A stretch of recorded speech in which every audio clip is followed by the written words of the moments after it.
ముంబై నగరంలో ఎప్పుడూ కురిసే వర్షం, ఎప్పుడూ నిద్రపోని జనం. కానీ ఆ రద్దీకి దూరంగా ఒక పాత లైబ్రరీలో దాగున్న ఒక నిశ్శబ్దమైన భయంకరమైన ప్రేమ కథ ఇది. ప్రేమ అనే ఒక ఫీలింగ్ సైకలాజికల్ అబ్సెషన్గా మారితే ఒక మనిషి ప్రాణాలు ఎంత సైలెంట్గా, ఎంత కిరాతకంగా గాల్లో కలిసిపోతాయో మనకు కళ్ళకు కట్టినట్టు చెప్పే రియలిస్టిక్ క్రైమ్ స్టోరీ ఇది. అది సౌత్ ముంబైలోని కొలాబా ప్రాంతంలో ఉన్న ఒక హెరిటేజ్ కాలేజ్. 150 ఏళ్ల చరిత్ర ఉన్న ఆ కాలేజీ క్యాంపస్లోకి వెళితే ఒక అద్భుతమైన ప్రశాంతత ఉంటుంది.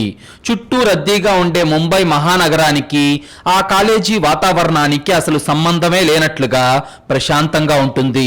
ఆ కాలేజీలో హిస్టరీ మరియు మరాఠీ లిటరేచర్ చెప్పే 40 ఏళ్ల ప్రొఫెసర్ ఆనంద్ అంటే స్టూడెంట్స్ అందరికీ ప్రాణం. ఆయన క్లాస్ చెప్తుంటే కేవలం పాఠంలా కాకుండా చరిత్ర కళ్ళ ముందు నడుస్తున్నట్టు ఎంతో ఆసక్తిగా వినేవారు. ఆయన గొంతులో ఉండే ఏదో తెలియని ఒక మ్యాజిక్, ఏ విషయాన్నైనా ఆయన వివరించే తీరు ఎవరినైనా కట్టిపడేస్తాయి. చూడటానికి ఎంతో హుందాగా ఇస్త్రీ బట్టలు వేసుకొని చేతిలో ఎప్పుడూ ఒక పాత పుస్తకంతో కనిపించే ఆనంద్ తను చెప్పే సబ్జెక్ట్లో ఒక లెజెండ్. అదొక శుక్రవారం సాయంత్రం ముంబైలో భారీ వర్షం పడుతుంది. కాలేజీ కూడా అయిపోయింది. అందరూ ఎవరిళ్లకు వాళ్ళు వెళ్ళిపోతున్నారు. కాలేజీ కారిడార్లన్నీ నిర్మానుష్యంగా మారిపోయాయి. రాత్రి 7 గంటల సమయంలో కాలేజీ ప్యూన్ గణపతి తన చేతిలో పెద్ద తాళాల గుత్తి పట్టుకొని క్యాబిన్స్ అన్ని లాక్ చేయడానికి వచ్చాడు. వర్షపు శబ్దం తప్ప ఆ కాలేజీలో మరే శబ్దం వినిపించడం లేదు. అలా గణపతి ఒక్కో గదికి తాళాలు వేస్తూ వెళ్తూ ఉండగా professor Anand personal cabin door కొద్దిగా తెరుచుంది. లోపల లైట్ వెలుగుతుంది. టేబుల్ లైట్ వెలుతురులో గది కొంచెం మసకగా కనిపిస్తుండటంతో, ఆనంద్ సార్, టైం అయింది, నేను డోర్ లాక్ చేయాలి, మీరు ఇంకా ఇంటికి వెళ్ళలేదా అని అంటూ గణపతి లోపలికి అడుగు పెట్టాడు. క్యాబిన్ లోపల ఆనంద్ తన కుర్చీలో వెనక్కి వాలిపోయి ఎంతో ప్రశాంతంగా కూర్చొనున్నాడు. ఆయన ముఖంలో ఎలాంటి ఆందోళన లేదు. ఎంతో ప్రశాంతమైన నిద్రలోకి జారుకున్నట్టు ఆయన కళ్ళు మూసుకొనున్నాయి. టేబుల్ మీద ఆయన కళ్ళజోడు, ఒక పాత మరాఠీ చరిత్ర ఉన్న పుస్తకం ఉన్నాయి. అది చూసిన గణపతి, సార్ నిద్రపోతున్నారా? వర్షం పడుతుంది సార్, ఇంటికి వెళ్ళి రెస్ట్ తీసుకుందరు గాని నిద్రలేవండి సార్ అని నెమ్మదిగా దగ్గరికి వెళ్ళి సార్ అంటూ ఆనంద్ భుజం పట్టుకొని నిద్రలేపడానికి కదిలించాడు. అంతే, ఆనంద్ శరీరం ఒక్కసారిగా పక్కకు వాలిపోయింది. ఆయనకు శ్వాస ఆడటం లేదు. శరీరం పూర్తిగా చల్లబడిపోయింది. చేతులు ప్రాణం లేనట్లుగా కిందకి వేలాడిపోయాయి. ముంబైలో ఎంతో పేరున్న ఒక ప్రొఫెసర్ తన క్యాబిన్లోనే, తన కుర్చీలోనే ఎవరికీ తెలియకుండా ప్రాణాలు వదిలేశాడు. అది చూసిన గణపతి భయంతో గట్టిగా అరుచుకుంటూ బయటకు పరిగెత్తాడు. ఒక ప్రొఫెసర్ తన సొంత క్యాబిన్లో ఎంతో ప్రశాంతంగా చనిపోయాడు. ఎలాంటి పెనుగులాట లేదు, కత్తిపోట్లు లేవు. ఈ సీన్ చూస్తే ఎవరికైనా అది న్యాచురల్ హార్ట్ అటాక్ అనిపిస్తుంది కదా. కానీ క్రైమ్ స్టోరీస్ లో సైలెంట్ గా వచ్చే చావులే అసలైన భయాన్ని పుట్టిస్తాయి. అసలు ఆనంద్కి ఏమైంది? వయసులో ఉన్న వ్యక్తికి సడన్ కార్డియాక్ అరెస్ట్ ఎందుకు వస్తుంది? క్రైమ్ బ్రాంచ్ ఇన్స్పెక్టర్ ఈ మిస్టరీని ఎలా ఛేదించాడో తెలుసుకునే ముందు మీరు గనక ఇలాంటి క్రైమ్ స్టోరీస్ రోజూ చూడాలి అనుకుంటే ఇప్పుడే ఈ వీడియోను లైక్ చేసి మన ఛానల్ను సబ్స్క్రైబ్ చేసుకోండి. మీరు చేసే చిన్న లైక్, ఒక సబ్స్క్రైబ్ మమ్మల్ని ఎంతో ఎంకరేజ్ చేసినట్టుగా ఉంటుంది. అలాగే మీరు ఈ వీడియోని ఎక్కడి నుండి చూస్తున్నారో ఇప్పటి వరకు కామెంట్ చేయకపోతే ప్లీజ్ కామెంట్ చేయండి. మా వీడియోలు ఎక్కడి దాకా రీచ్ అవుతున్నాయో తెలిస్తే మాకు చాలా బూస్టప్ ఇచ్చినట్టుంటుంది. గంటలో Mumbai crime branch inspector Vijay తన టీంతో పాటు ఆ క్యాబిన్ లోకి ఎంటర్ అయ్యాడు. కాలేజీ క్యాంపస్ అంతా పోలీస్ జీపుల సైరన్లతో మారుమోగిపోయింది. ఆనంద్ గదిని విజయ్ అణువణువు గమనించాడు. అతని కళ్ళు ప్రతి చిన్న వస్తువుని స్కాన్ చేస్తున్నాయి. ఆనంద్ శరీరం మీద ఎలాంటి కత్తిగాయాలు లేవు. ఎవరైనా గొంతు నులిమిన ఆనవాళ్లు అసలే లేవు. గదిలో వస్తువులు కూడా ఏవి చెల్లాచెదురుగా పడిలేవు. కుర్చీలు, పుస్తకాలు ఎంతో పద్ధతిగా వేటి స్థానంలో అవే ఉన్నాయి. లోపల ఆయన శరీర పరిస్థితి, ఆ గది పరిస్థితిని చూస్తుంటే ఆయనకేదో హార్ట్ అటాక్ వచ్చి న్యాచురల్ గా సైలెంట్ గా చనిపోయినట్లు అనిపిస్తుంది. కానీ విజయ్ కు ఎక్కడో ఒక చిన్న అనుమానం వచ్చింది. ఆనంద్ వయస్సు కేవలం 40 ఏళ్లు. ఆయనకు ఎలాంటి హెల్త్ ప్రాబ్లమ్స్ కానీ బీపీ, షుగర్ లాంటివి కూడా లేవని ఈ మధ్య కాలేజీలో హెల్త్ క్యాంప్ పెట్టినప్పుడు రిపోర్ట్స్ అన్ని చాలా నార్మల్ గా వచ్చాయి అని కాలేజీ వాళ్ళు కన్ఫర్మ్ చేశారు. మరి అకస్మాత్తుగా హార్ట్ అటాక్ ఎందుకు వస్తుంది? కనీసం అతను ఛాతీ పట్టుకొని విలవిల్లాడిన ఆనవాళ్లు కూడా ఆయన శరీరం మీద ఎందుకు లేవు? ఇది సహజ మరణం కాదు. నా 6th సెన్స్ ఎప్పుడు నన్ను మోసం చేయదు అని నిర్ధారించుకున్న విజయ్ ఆనంద్ డెడ్ బాడీని పోస్ట్ మార్టం కు పంపించాడు. మరుసటి రోజు ఉదయం వచ్చిన పోస్ట్ మార్టం రిపోర్ట్ చూసి ఇన్స్పెక్టర్ విజయ్ కి బ్రెయిన్ వేడెక్కిపోయింది. అతని చేతిలో ఉన్న పోస్ట్ మార్టం ఫైల్ వణుకుతుంది. ఎందుకంటే డాక్టర్ రిపోర్ట్ లో క్లియర్ గా రాశాడు, ఇది న్యాచురల్ డెత్ కాదు విజయ్. ఆనంద్ శరీరంలో ఒక అంతుచిక్కని రంగు వాసన లేని కెమికల్ ఆనవాళ్లున్నాయి. ఇది చాలా రేర్ పాయిజన్. ఆ కెమికల్ చాలా తక్కువ మోతాదులో కడుపులోకి వెళ్ళింది.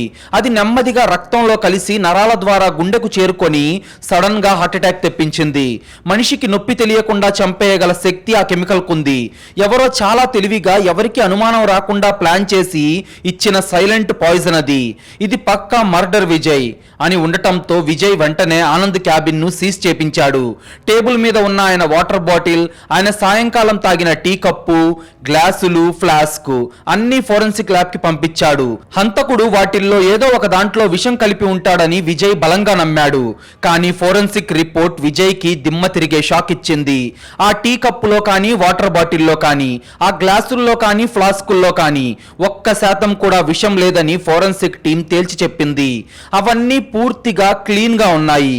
మరి ఆ భయంకరమైన విషం ఆనంద్ కడుపులోకి ఎలా వెళ్ళింది? అసలు ఇదేం ట్విస్ట్ రా బాబు అని మీకు కూడా అనిపిస్తుంది కదా. వాటర్ బాటిల్లో విషం లేదు, టీలో లేదు. మరి ఆ సైలెంట్ పాయిజన్ ఆనంద్ బాడీలోకి ఎలా వెళ్ళింది? ఇదొక మిస్టరీలా మారుతుంది. పోనీ ఎవరైనా శత్రువులు ఉన్నారా అని చూస్తే ఒక మంచి ప్రొఫెసర్ కి శత్రువులు ఎందుకుంటారు అని మీకు అనిపిస్తుంది కదా. అవును, ఖచ్చితంగా ఉంటారు. నిజాయితీగా బతికే వాళ్ళకే ఈ సమాజంలో శత్రువులు ఎక్కువ. విజయ్ ఆనంద్ బ్యాక్గ్రౌండ్ ను జల్లెడ పట్టాడు. ఆ కాలేజీలో ఆయన పర్సనల్ లైఫ్ లో ఆనంద్ చావును కోరుకునేంత పగ, కసి ఉన్నది ప్రధానంగా నలుగురికి అని ఆ ఎంక్వైరీలో తేలింది. విజయ్ టేబుల్ మీద ఆ నలుగురి ఫోటోలు ఉన్నాయి. అనుమానితులు 3 స్టూడెంట్లు, రాహుల్, వరుణ్, సుమిత్. ఈ ముగ్గురు అదే కాలేజీలో ఫైనల్ ఇయర్ స్టూడెంట్స్. కాలేజీలో వీళ్ళదే హవా. పొలిటికల్ బ్యాక్గ్రౌండ్ ఉన్న స్టూడెంట్స్ వీళ్ళు. వారం రోజుల క్రితం జరిగిన ఫైనల్ ఎగ్జామ్స్ లో ఈ ముగ్గురు మొబైల్ ఫోన్స్ తెచ్చి మాస్ కాపీ చేస్తుండగా ఆనంద్ రెడ్ హ్యాండెడ్ గా పట్టుకున్నాడు. వాళ్ళ బ్యాక్గ్రౌండ్ ఎంత పవర్ఫుల్ అయినా సరే ఆనంద్ ఏమాత్రం భయపడలేదు.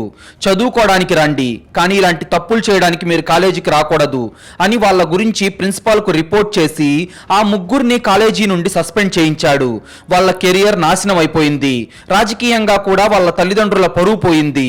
సస్పెండ్ అయిన రోజు ఆ ముగ్గురు క్యాంపస్ లోనే 100 మంది స్టూడెంట్స్ ముందే ఆనంద్ నిన్ను బతకనివ్వంరా, నిన్ను చంపేస్తాం అని ఓపెన్ గా బెదిరించి వెళ్లారు. ఇక 4వ అనుమానితురాలు మాయా. ఈమె ఆనంద్ కు మాజీ భార్య. 10 ఏళ్ల క్రితం వీళ్లకు విడాకులయ్యాయి. కానీ ఆనంద్ కు ముంబై బాంద్రాలో ఉన్న కోట్ల రూపాయల విలువైన స్థలంలో సగం వాటా తనకు కావాలని మాయా కోర్టులో పోరాడుతూనే ఉంది. గత నెల రోజులుగా ఆమె తరచూ కాలేజీకి వచ్చి ఆనంద్ క్యాబిన్ లో ఆయనతో విపరీతమైన గొడవ పడుతుంది. నీ అంతు చూస్తాను, నాకు గనక సగం ఆస్తి రాసివ్వకపోతే నిన్ను చంపేస్తాను, నీ బతుకుని రోడ్డు మీదకు లాగుతాను అని స్టాఫ్ అందరి ముందే అరిచేది. ఆనంద్కేమో వేరే వారసులు ఎవరూ లేరు. ఆనంద్ చనిపోతే ఆయన ఆస్తికి లీగల్ వారసురాలు ఆమె ఒక్కతే. ఆ కోట్ల రూపాయల విలువైన స్థలం పూర్తిగా నొక్కేయడం కోసమే ఆమె ఆ సైలెంట్ పాయిజన్ ఇచ్చి ఉంటుందని పోలీసులకు అనుమానం వచ్చింది. దాంతో విజయ్ కు స్టోరీ అర్థమైపోయింది. ఈ నలుగురిలో ఎవరో ఒకరు పక్కాగా ప్లాన్ చేసి ఎవరికీ దొరకని ఆ విషయాన్ని ఆనంద్కి ఇచ్చారని విజయ్ కు అర్థమైపోయింది. అది క్రైమ్ బ్రాంచ్ ఇంట్రాగేషన్ రూమ్. చుట్టూ చీకటి, మధ్యలో ఒకే ఒక్క లైట్ వెలుగుతుంది. 3 స్టూడెంట్స్ అయిన రాహుల్, వరుణ్, సుమిత్ భయంతో వణుకుతూ కూర్చొనున్నారు. వాళ్ళ ముఖాల్లో అప్పటిదాకా ఉన్న పొగరు మొత్తం పోయి భయం కనిపిస్తుంది. ఇన్స్పెక్టర్ విజయ్ లాకప్ రూమ్ లోకి ఎంటర్ అయి తలుపు గట్టిగా మూశాడు. ఆ శబ్దానికి వాళ్ళు ఉలిక్కిపడ్డారు. ఏరా రాహుల్, సస్పెండ్ చేశాడు అన్న పగతో మీ 3 కలిసి ఆ ఆనంద్ సార్ తాగే నీళ్లలో విషం కలిపారు. అది క్లియర్, అందులో డౌట్ లేదు. అసలు మీరు ఆ క్యాబిన్ లోకి ఎలా వెళ్లారా? మీకు ఆ పాయిజన్ ఎవరిచ్చారు? నిజం చెప్పకపోతే తాట తీస్తాను. మీ కెరియర్ సంగతి వదిలేయండి, మీ జీవితాలు కూడా జైల్లోనే క్లోజ్ అయిపోతాయి అని గట్టిగా అరిచాడు విజయ్. అంతే, 3 ఒకేసారి కుర్చీల్లో నుంచి దిగి విజయ్ కాళ్ళ మీద పడిపోయి ఏడుస్తూ, సార్ మా అమ్మా నాన్నల మీద ఒట్టు సార్, మేము ఆనంద్ సార్ మీద కోపంతో అలా బెదిరించాం సార్, అది కేవలం ఆవేశం మాత్రమే, కానీ ఒక ప్రాణం తీసేంత ధైర్యం మాకు లేదు సార్. అసలు వారం రోజుల నుండి మేము ఆ కాలేజీ క్యాంపస్ వైపే వెళ్ళలేదు సార్, క్యాంపస్ లో అడుగు పెట్టే ధైర్యం కూడా చేయలేదు. మేము హంతకులం కాదు సార్, ప్లీజ్ మమ్మల్ని వదిలేయండి అని భోరుమని ఏడ్చారు. కానీ వాళ్ళ అవతారాలు, వాళ్ళ ప్రవర్తన చూసి విజయ్ వాళ్ళ మాటలు నమ్మలేదు. వాళ్ళను లాకప్లో వేసి ఆనంద్ మాజీ భార్య అయిన మాయను తీసుకురావడానికి తన టీంను పంపాడు. కాసేపటికి మాయ పోలీస్ స్టేషన్కి వచ్చింది. ఆమె డ్రెస్సింగ్ స్టైల్, ఆమె నడక ఎంతో కాన్ఫిడెంట్ గా ఉన్నాయి. ఆమె ముఖంలో భర్త చనిపోయాడన్న బాధ కంటే పోలీసుల ముందు ఎలా తప్పించుకోవాలి అన్న ఒక రకమైన కంగారు, అహంకారం ఉన్నాయి. ఏంటి మాయా, ఆస్తి మొత్తం నీకే దక్కుతుందని ప్లాన్ చేసి నీ మాజీ భర్తను నువ్వే చంపేశావు కదా? నువ్వు ఈ మధ్య రోజు ఆయన క్యాబిన్ కి వెళ్లేదానివి కదా? ఆయనతో నీకు డైరెక్ట్ యాక్సెస్ కూడా ఉందని నేను విన్నాను. ఇదంతా కాదు, కానీ చంపింది నువ్వే అని మాకు ఆల్రెడీ క్లారిటీ వచ్చింది. కానీ ఎందులో విషం కలిపి చంపావో నీ అంతట నువ్వు చెప్తే నీకు శిక్ష తక్కువ పడేలా నేను చూసుకుంటా అని సైకలాజికల్ గా లాక్ చేయడానికి ట్రై చేశాడు విజయ్. కానీ మాయ ఏమాత్రం భయపడకుండా కోపంగా, అసలేం మాట్లాడుతున్నారు ఇన్స్పెక్టర్? చంపింది నేనే అంటున్నారు, క్లారిటీ ఉంది అంటున్నారు, విషం దేనిలో కలిపావంటున్నారు. అసలేంటి ఈ తమాషా? నేను ఆనంద్తో ఆస్తి కోసం గొడవ పడిన మాట నిజమే. కోపంలో నేనేవేవో అన్నాను, కానీ చంపాల్సిన అవసరం నాకు లేదు. ఆయనతో నాకు 10 ఏళ్ల క్రితమే బంధం తెగిపోయింది. ఆస్తి కోసం నేను లీగల్ గానే ఫైట్ చేస్తున్నాను. నాకు ఆస్తి వస్తుందా లేదా అనేది నా లాయర్ చూసుకుంటాడు. నేను ఆయనకి ఏ పాయిజన్ ఇవ్వలేదు. నాకేమీ తెలియదు. మీ పోలీస్ తెలివితేటలు నా దగ్గర చూపించకండి ఇన్స్పెక్టర్ అని మాయ ధైర్యంగా తెగేసి సమాధానం చెప్పింది. అంతే, విజయ్ ఆలోచనలో పడ్డాడు. ఈ నలుగురు అబద్ధం చెప్తున్నారా? ఇంత కాన్ఫిడెంట్ గా వీళ్ళున్నారంటే వీళ్ళ ప్లాన్ చాలా పక్కాగా ఉండుంటుంది. ఖచ్చితంగా హంతకుడు వీళ్ళల్లో ఒకడే అనే క్లారిటీకి వచ్చాడు. నలుగురు అనుమానితులు, నలుగురికి స్ట్రాంగ్ మోటివ్ ఉంది. కానీ ఎవరూ కనీసం భయపడటం లేదెందుకు? ఈ కేసు విజయ్ బ్రెయిన్ కి నిజంగా ఒక పెద్ద టెస్ట్ లా మారింది. ఇప్పుడు ఆ ఫోరెన్సిక్ రిపోర్ట్ ఏం చెప్తుందో చూద్దాం. విజయ్ టీం ఇన్వెస్టిగేషన్ స్పీడ్ పెంచింది. లాజిక్ తో వాళ్ళ అబద్ధాలు కనిపెట్టాలని విజయ్ ఫిక్స్ అయ్యాడు. ఆనంద్ చనిపోయింది శుక్రవారం సాయంత్రం 4 నుండి 6 గంటల మధ్యలో అని పోస్ట్ మార్టం రిపోర్ట్ స్పష్టంగా చెప్పింది. ఆ టైంలో ఈ నలుగురు ఎక్కడున్నారో పక్కా ఆధారాలతో కనిపెట్టమని విజయ్ తన కానిస్టేబుల్కు ఆర్డర్ వేశాడు. ఆ నలుగురి కదలికలు ప్రతి నిమిషం ట్రాక్ చేయమన్నాడు. అయితే సరిగ్గా 2 గంటల తర్వాత కానిస్టేబుల్ ఒక రిపోర్ట్తో ఆయాసపడుతూ విజయ్ గదిలోకి వచ్చాడు. ఆ రిపోర్ట్ చూసిన విజయ్కు మైండ్ బ్లాక్ అయిపోయింది. అతని బుర్ర పనిచేయడం మానేసింది. సార్, ఆ ముగ్గురు స్టూడెంట్స్ చెప్పింది అక్షరాల నిజం. శుక్రవారం మధ్యాహ్నం 2 గంటల నుండి సాయంత్రం 6 గంటల వరకు వాళ్ళు ముగ్గురు బాంద్రాలోని ఒక మాల్లో సినిమా చూస్తున్నారు సార్. వాళ్ళు థియేటర్ లోపలికి వెళ్ళినా, బయటకు వచ్చిన సీసీటీవీ ఫుటేజ్, వాళ్ళ ఆన్లైన్ సినిమా టికెట్స్, పక్కన ఉన్న వాళ్ళ ఫ్రెండ్స్ సాక్ష్యాలన్నీ మనకు దొరికాయి. వాళ్ళు కాలేజీ వైపు అస్సలు రాలేదు సార్ అని చెప్పగానే షాక్ అయిన విజయ్, సరే మరి ఆ మాయా సంగతి ఏంటి? ఆమె కాలేజీలోనే ఉంది కదా అని ఆత్రంగా అడిగాడు. దానికి కానిస్టేబుల్, లేదు సార్, మాయా 3 రోజుల క్రితమే ఒక పెళ్లి కోసం ఫ్లైట్ లో హైదరాబాద్ వెళ్ళింది. ఆనంద్ చనిపోయిన టైంలో ఆమె అసలు ముంబైలోనే లేదు. ఆమె boarding pass, Hyderabad hotel records, airport CCTV footage అన్నీ పక్కాగా ఉన్నాయి సార్. ఆమె మొబైల్ లొకేషన్ కూడా హైదరాబాద్ లోనే ఉంది అని చెప్పడంతో విజయ్ కి మైండ్ బ్లాక్ అయ్యింది. టేబుల్ మీద ఉన్న గ్లాస్ ని కోపంగా విసిరి కొట్టాడు. స్టూడెంట్స్ సినిమా హాల్లో ఉన్నారు. మాజీ భార్య ఏమో హైదరాబాద్ లో ఉంది. వీళ్ళెవరికీ ఆ హత్య చేసే ఛాన్సే లేదు. వీళ్ళెవరూ హంతకులు కారు. మరి ఆనంద్ని చంపింది ఎవరు? ఆనంద్కు వేరే శత్రువులు ఎవరూ లేరే. అసలు ఆ మరణం వెనక ఉన్నది మనిషా లేదంటే దయ్యమా? అసలు ఆ హంతకుడు ఎవరు అని గట్టిగా అరిచాడు విజయ్. అయితే విజయ్ నేరుగా మళ్ళీ కాలేజీకి వెళ్ళాడు. ఈ పజిల్ కి ఆన్సర్ ఆ ఆనంద్ క్యాబిన్ లోనే దొరుకుతుందని అతనికి అనిపించింది. ఆనంద్ క్యాబిన్ ఉన్న కారిడార్ లో ఒక మూలన సీసీటీవీ కెమెరా ఉంది. ఆ కెమెరా కరెక్ట్ గా ఆనంద్ డోర్ వైపే ఉంది. వెంటనే విజయ్ సెక్యూరిటీ రూమ్ కెళ్లి శుక్రవారం మధ్యాహ్నం నుండి సాయంత్రం వరకు ఆ కెమెరా ఫుటేజ్ ను ప్లే చేయించాడు. ఒక్క సెకను కూడా వదలకుండా క్షుణ్ణంగా ఆ సీసీటీవీ ఫుటేజ్ ను అణువు గమనిస్తున్నాడు. వీడియో స్టార్ట్ అయింది. అప్పుడు సమయం మధ్యాహ్నం 3 గంటలవుతుంది. ఆనంద్ నడుచుకుంటూ వచ్చి తన క్యాబిన్ లోకి వెళ్ళాడు. ఆయన చేతిలో ఒక పుస్తకం కూడా ఉంది. డోర్ సగం మూసుకుంది. లోపల ఆయన కుర్చీలో కూర్చోవడం సగం తెరిచిన డోర్ లో నుంచి కనిపిస్తుంది. సమయం 3:15, 4 గంటలు, 5 గంటలు, 6 గంటలు. ఫాస్ట్ ఫార్వర్డ్ లో వీడియో ముందుకు వెళ్తూనే ఉంది. కానీ మధ్యాహ్నం 3 గంటల నుండి సాయంత్రం 7 గంటల వరకు ప్యూన్ గణపతి వచ్చి తలుపు తీసేంత వరకు ఆ క్యాబిన్ లోకి ఒక్క మనిషి కూడా వెళ్ళలేదు. ఒక్క మనిషి కూడా ఆ తలుపు దాటలేదు. ఆ గదిలోకి ఎవరూ వెళ్ళలేదు సార్. ఎవరూ ఆయనకేమీ ఇవ్వలేదు. పోనీ ఆనంద్ సార్ ఏమైనా ఫుడ్ ఆన్లైన్ లో ఆర్డర్ చేసుకున్నారా అని పక్కనే ఉన్న కానిస్టేబుల్ విజయ్ని అడిగాడు. లేదు మనోహర్, ఆయన టీ తాగిన కప్పు ఉదయం నాటిది. మధ్యాహ్నం ఆయన కనీసం నీళ్లు కూడా తాగలేదు, కడుపులో ఎలాంటి ఫుడ్ లేదు, అదే మనకు పోస్ట్ మార్టం రిపోర్ట్ లో కూడా క్లియర్ గా వచ్చింది అని విజయ్ ఫ్రస్ట్రేషన్ తో చెప్పాడు. ఆ సీసీటీవీ ఫుటేజ్ చూస్తున్న విజయ్ కు ఊపిరి ఆడటం లేదు. సమయం గడుస్తున్న కొద్దీ అదంతా ఒక అంతుచిక్కని పజిల్ లాగా ఎవరూ ఛేదించలేని ఒక మిస్టరీలా మారిపోతుంది. గదిలోకి ఎవరూ వెళ్ళలేదు, ఆనంద్ బయటకు రాలేదు, ఆయన ఏమీ తినలేదు, తాగలేదు. అలాగే గదిలో పాయిజన్ గ్యాస్ రాలేదని ఫోరెన్సిక్ వాళ్ళు 100% కన్ఫర్మ్ చేశారు. మరి ఆ భయంకరమైన ప్రాణాలు తీసే విషం ఆనంద్ కడుపులోకి ఎలా వెళ్ళింది? విజయ్ వేగంగా ఆ వీడియోను జూమ్ చేసి క్యాబిన్ గ్లాస్ డోర్ లో నుంచి ఆనంద్ ఏం చేస్తున్నాడో నిశితంగా గమనించాడు. ఆయన కదలికలను డీకోడ్ చేయడానికి ట్రై చేశాడు. లోపల ఆనంద్ తన కుర్చీలో ప్రశాంతంగా కూర్చొనున్నాడు. ఆయన ఫోన్ మాట్లాడలేదు, ఎవరికీ మెసేజ్ చేయలేదు, ఏమీ తినలేదు. ఆయన కేవలం తన చేతిలో ఉన్న ఒక పాత మరాఠీ కవితల పుస్తకం చదువుతూ కూర్చున్నాడు. గంటల తరబడి ఎంతో ఏకాగ్రతతో ఆ పుస్తకం పేజీలు తిప్పుతూనే ఉన్నాడు. ఆఖరికి ఆయన శవం టేబుల్ మీద పడే నాటికి ఆయన చేతిలో ఉన్నది ఆ పుస్తకం మాత్రమే. విజయ్ కళ్ళు ఆ పుస్తకం మీదే ఆగిపోయాయి. స్క్రీన్ పై ఉన్న ఆ పుస్తకమే ఇప్పుడు అతనికి ఒక చావులా కనిపిస్తుంది. గదిలోకి ఎవరూ వెళ్లకుండా, ఆయన ఏమీ తినకుండా విషం లోపలికి వెళ్ళిందంటే ఆ చావుకు ఆయన చేతిలో ఉన్న ఆ పాత పుస్తకానికి ఖచ్చితంగా ఏదో సైకలాజికల్ మరియు సైంటిఫిక్ సంబంధం ఉంది. ఆ పుస్తకం ఆయన చేతికి అసలు ఎలా వచ్చింది? ఒక ప్రాణం లేని పుస్తకం, అక్షరాలతో నిండిన కాగితాలు ఒక మనిషి ప్రాణాలను ఎలా తీస్తాయి? అసలు ఈ పర్ఫెక్ట్ అండ్ ఇంపాసిబుల్ మర్డర్ వెనక ఉన్న ఆ అదృశ్య హంతకుడు ఎవరు అనేది తెలుసుకునే ముందు, మీలో చాలా మంది మన వీడియోలు చూస్తున్నారు కానీ వీడియోను లైక్ చేయడం లేదు, మన ఛానల్ను సబ్స్క్రైబ్ చేయడం లేదు. ప్లీజ్ మీరు చేసే చిన్న లైక్, ఒక సబ్స్క్రైబ్ మమ్మల్ని ఎంతో ఎంకరేజ్ చేసినట్టుగా ఉంటుంది.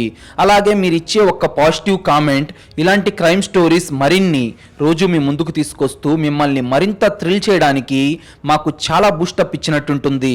అసలు ఇదేం పజిల్ అనిపిస్తుంది కదా. ఒక లాక్డ్ రూమ్, ఏమీ తినలేదు, ఎవరూ రాలేదు, కానీ ఒక పాత పుస్తకం చావును మోసుకొచ్చిందా? అసలు ఆ కాగితాల్లోకి విషం ఎలా వచ్చింది? ఆనంద్కు ఉన్న ఒక్క చిన్న అలవాటు అతన్ని ఎలా బలి తీసుకుందో వింటే మీరు కూడా ఇకపై ఏ పుస్తకం ముట్టుకోవాలన్నా భయపడతారు. విజయ్ వెంటనే తన ఫోన్ తీసి క్రైమ్ సీన్ లో ఫోరెన్సిక్ వాళ్ళు తీసిన ఆనంద్ డెడ్ బాడీ హెచ్డి ఫోటోలను ఓపెన్ చేశాడు. ఆ ఫోటోలను జూమ్ చేస్తూ ఆనంద్ శరీర భాగాలను అణువు గమనించడం మొదలుపెట్టాడు. ముఖం, మెడ, చేతులు, బట్టలు అలా చూసుకుంటూ వెళ్తున్న విజయ్ కళ్ళు సడన్ గా ఆనంద్ కుడి చేతి మీద ఆగిపోయాయి. ఆ ఫోటోను మరింత జూమ్ చేశాడు. అంతే, విజయ్ గుండె వేగం పెరిగింది. ఆనంద్ కుడి చేతి యొక్క చూపుడు వేలు అంచు కొద్దిగా నల్లబడిపోయింది. ఏదో కెమికల్ అంటినట్లుగా రంగు మారుంది. అలాగే ఆయన కింద పెదవి మీద కూడా ఒక చిన్న నల్లటి మచ్చలాంటి ఆనవాలుంది. ఆ రెండు ఆనవాళ్లు చూడగానే విజయ్ బ్రెయిన్ లో ఒక్కసారిగా కరెంట్ షాక్ కొట్టినట్టు అనిపించింది. అతనికి ఆ పర్ఫెక్ట్ మర్డర్ తాలూకా అతిపెద్ద లాజిక్ ఇప్పుడు అర్థమైపోయింది. మెదడులోని పజిల్ మొత్తం ఒక్కసారిగా సాల్వ్ అయిపోయింది. నిజానికి ఫోరెన్సిక్ డాక్టర్ పోస్ట్ మార్టం చేస్తున్నప్పుడు ఆ పెదవి మీద ఉన్న చిన్న బొబ్బను గమనించాడు. కానీ అది ఆయన ఉదయం తాగిన వేడి టీ వల్ల పెదవి కాలిపోయి వచ్చిందేమో అని సాధారణంగా తీసుకున్నాడు. కానీ విజయ్ అదే గాయం వేలికి కూడా ఉండటం చూసి అది వేడి టీ వల్ల కాదు, ఒక కెమికల్ వల్ల వచ్చిన సైంటిఫిక్ మార్క్ అని రెండింటిని కనెక్ట్ చేసుకున్నాడు. సాధారణంగా పుస్తకాలు ఎక్కువగా చదివే వాళ్లకు, ప్రొఫెసర్లకు, మేధావులకు ఒక అలవాటు ఉంటుంది. పుస్తకం పేజీలు తిప్పేటప్పుడు పేజీలు ఒకదానికొకటి అంటుకొనుంటే తమ కుడి చేతి చూపుడు వేలితో నాలుకను కొద్దిగా తడిపి ఆ తడి వేలితో పేజీని లాగి తిప్పుతారు. అది చాలా మందికి తెలియకుండానే జరిగే ఒక న్యాచురల్ యాక్టివిటీ. ఆనంద్ కూడా ఖచ్చితంగా అలవాటు ఉండి ఉంటుంది అని అర్థమైన విజయ్ వెంటనే ఫోరెన్సిక్ ల్యాబ్ కు పరిగెత్తాడు. ఆనంద్ క్యాబిన్ లో టేబుల్ మీద దొరికిన మరాఠీ కవితల పుస్తకాన్ని బయటకు తీయండి, దాన్ని మైక్రోస్కోప్ లో టెస్ట్ చేయండి అని గట్టిగా అరిచాడు. చేతులకు గ్లౌజులు వేసుకుని ఫోరెన్సిక్ ఎక్స్పర్ట్స్ ఆ పుస్తకాన్ని మైక్రోస్కోప్ కింద పెట్టారు. ఆ పుస్తకంలోని ప్రతి పేజీ అడుగు భాగాన కరెక్ట్ గా కుడివైపు మూలన వేలు పెట్టి పేజీలు తిప్పే చోట ఒక రంగు, వాసన లేని ట్రాన్స్పరెంట్ కెమికల్ కోటింగ్ అద్దినట్లుగా మైక్రోస్కోప్ లో స్పష్టంగా కనిపించింది. ఎవరో కావాలనే ఆ పేజీలకు ఆ కెమికల్ పూశారు.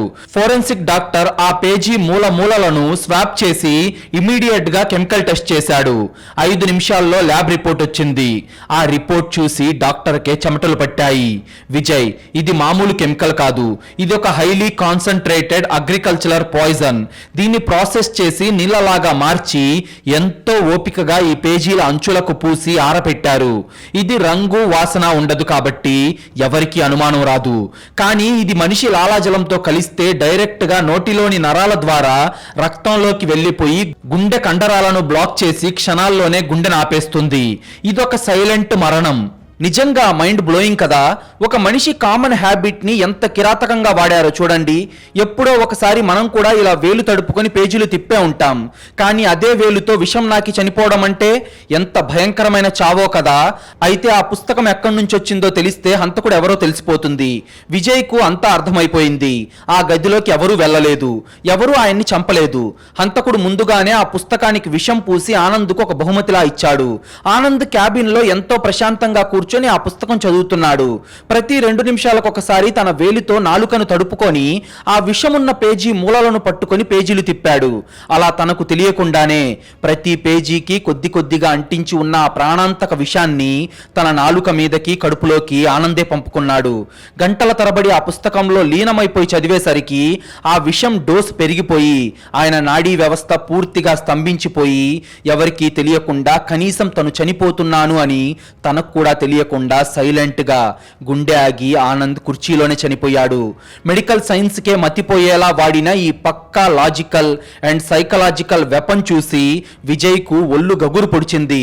ఒక మనిషి కామన్ అలవాటును ఇలా చావుగా మార్చారు అని తెలిసి అతనికి భయం వేసింది. ఆయుధం దొరికింది, లాజిక్ కూడా దొరికింది. మరి ఈ పుస్తకం ఆనంద్కు ఎవరిచ్చారు? ఆ పుస్తకానికి విషం ఎవరు పూశారు? విజయ్ కాలేజీ రికార్డ్స్ చెక్ చేశాడు. ఆ పుస్తకం కాలేజీ లైబ్రరీకి చెందింది. దాని మీద ఇష్యూ స్టాంప్ ఉంది. దాన్ని శుక్రవారం మధ్యాహ్నం 2:30 గంటలకు కరెక్ట్ గా ప్రొఫెసర్ ఆనంద్ పేరు మీదే ఇష్యూ చేశారు. లైబ్రరీలో ఆ పుస్తకాన్ని ఇష్యూ చేసింది, ఆనంద్ చేతికిచ్చింది ఎవరు అని విజయ్ ఆరా తీయగా కాలేజీ లైబ్రేరియన్ మీరా అని అతనికి తెలిసింది. దాంతో విజయ్ వెంటనే తన టీంతో వెళ్లి మీరాను ఆమె ఇంట్లోనే అదుపులోకి తీసుకున్నాడు. మీరా వయసు 35 ఏళ్లు. ఆమె ఇంకా పెళ్లి చేసుకోలేదు. చూడటానికి ఎంతో సైలెంట్ గా ఎప్పుడూ ఒక కళ్ళచోడు పెట్టుకొని లైబ్రరీలో పాత పుస్తకాల మధ్య మాత్రమే బతికే ఒక ఒంటరి మహిళ. ఆమె ఎవరితోనూ ఎక్కువగా మాట్లాడదు. కాలేజీలో ఆమె ఉందో లేదో అన్నది కూడా ఎవరికీ పెద్దగా తెలియదు. ఆమెది ఒక వింతైన జీవితం. ఎవరితో అయినా మాట్లాడడం గాని సరదాగా ఉండటం గాని అస్సలు చేయదు. కానీ విజయ్ ఆమె ఫోన్, ఆమె ఇల్లు, ల్యాప్టాప్ సీజ్ చేసి చెక్ చేసినప్పుడు అక్కడ ఒక కళ్ళు చెదిరే రక్తం గడ్డ కట్టించే సైకలాజికల్ అబ్సెషన్ బయటపడింది. అది చూసి పోలీసులకే భయం వేసింది. మీరా ఇంట్లో ఒక సీక్రెట్ గది ఉంది. అది ఎవరికీ తెలియని ఒక చీకటి గది. అయితే ఆ గది నిండా ప్రొఫెసర్ ఆనంద్ ఫోటోలు గోడల నిండా అంటించున్నాయి. కాలేజీ క్యాంపస్ లో దొంగతనంగా తీసిన వందలాది ఫోటోలవి. వాటితో పాటు ఆనంద్ వాడిన వస్తువులు కూడా ఉన్నాయి. అవును, గత 10 ఏళ్లుగా మీరా ప్రొఫెసర్ ఆనంద్ను ప్రాణంగా, పిచ్చిగా, ఒక సైకోలాగా ప్రేమించింది. దీన్ని ఇంగ్లీష్ లో అబ్సెసివ్ ఎరోటోమానియా అంటారు. కానీ ఇక్కడ ఆశ్చర్యకరమైన విషయం ఏంటంటే ఆనంద్కు ఆ విషయం ఏమాత్రం తెలియదు. ఆయనకు ఆమె ఒక సైకో అని కూడా తెలియదు. ఆయన మీరాను కేవలం ఒక మంచి లైబ్రేరియన్ గా, ఒక మంచి కొలిగ్ గా మాత్రమే చూశాడు. ఆయన అడిగిన పుస్తకాలు వెతికి పెట్టడం, ఆయన టేస్ట్ కు తగ్గ బుక్స్ తీసుకురావడం మీరా రోజు ఆయన కోసం ఎంతో ఇష్టంగా చేసేది. ఆనంద్ ఆమెతో ఎప్పుడైనా నవ్వుతూ మాట్లాడితే చాలు మీరా ప్రపంచమంతా వెలిగిపోయేది. అలాంటి క్షణాలను ఆమె డైరీలో రాసుకునేది. ఆనందే ఆమెకు లోకం, ఆనందే ఆమెకు ఊపిరి. మరి అంతలా ప్రాణంగా, పిచ్చిగా ప్రేమించిన వాడిని ఆమె ఎందుకు చంపింది? మీరాకు ఆ అవసరం ఎందుకు వచ్చిందో ఇంట్రాగేషన్ రూమ్ లో బయటపడింది. మీరా ఏడుస్తూ ఒకటే మాట నింది, ఆయన నావాడు సార్. ఆయన కేవలం నాకు మాత్రమే సొంతం. ఆయన ముంబై వదిలేసి ఢిల్లీ వెళ్ళిపోయి వేరే అమ్మాయిని పెళ్లి చేసుకుంటాడు అంటే నేను భరించలేను. నా లైబ్రరీలో ఉండని పుస్తకం, నా మనసులో లేని పుస్తకం ఇంకెవరి లైబ్రరీలో ఉండకూడదు, ఇంకెవరి మనసులో ఉండకూడదు. అందుకే ఆ పుస్తకాన్ని, ఆ మనిషిని ఎవరు ఎప్పటికీ తెరవలేని విధంగా శాశ్వతంగా క్లోజ్ చేసేశాను సార్ అని మీరా చెప్పిన ఈ సైకలాజికల్ కన్ఫెషన్తో ఆ ఇంట్రాగేషన్ రూమ్ మొత్తం దద్దరిల్లింది. మీరాకు కోర్టు యావజ్జీవ కారాగార శిక్ష విధించింది. ఆమె మానసిక పరిస్థితి బాగోలేకపోవడంతో ఆమెను పూణేలోని యరవాడ జైలుకు తరలించారు. దీన్నే మెంటల్ అసైలం అని కూడా పిలుస్తారు. ఆమె తన సెల్లో ఒంటరిగా కూర్చొని ఇప్పటికీ ఆనంద్ ఫోటోను చూసుకుంటూ పాత మరాఠీ కవిత్వాలు పాడుకుంటూనే ఉంటుంది.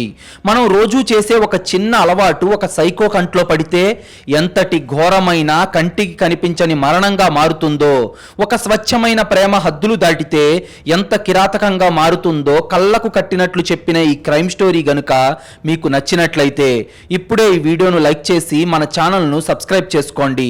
మీరు చేసే చిన్న లైక్, ఒక సబ్స్క్రైబ్ మమ్మల్ని ఎంతో ఎంకరేజ్ చేసినట్టుగా ఉంటుంది.